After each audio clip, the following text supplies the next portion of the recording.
I first met Debra in the photo centre a couple of years ago, and I was just talking to her quite sort of generally, and she explained to me about her daily routine where she was doing 2 jobs.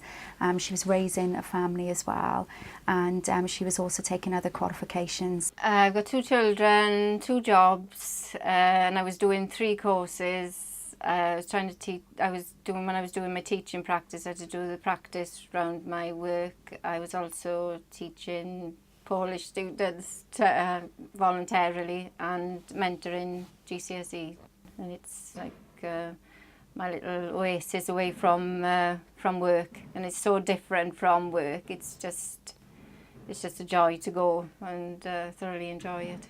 I first taught Debra on a course called Welsh Drama, but she's recently been doing Singing Light, which is the poetry and prose of Dylan Thomas, and Wonderland and Beyond, 10 children's writers. I think it was just being confident enough in myself to think that I could actually go back into learning after 30 years of my last O-level. So it was a big step to go back in.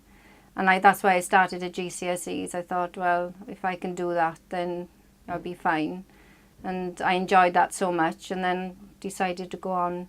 I think she's got real potential, and I know that she wants to teach, and I think she will fulfill the ambition that she's got. I think, anybody can do it. I don't think age is a barrier or your circumstances. I just think that you need to make every minute count. Congratulations, Debra.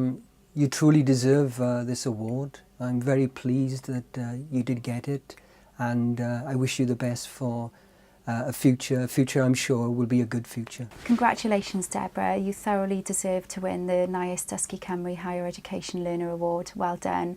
I don't think I really deserve it because it's something I've really enjoyed, and the work side of it, yes, it's hard, and it's hard to fit it all in, but I am really pleased that I won it.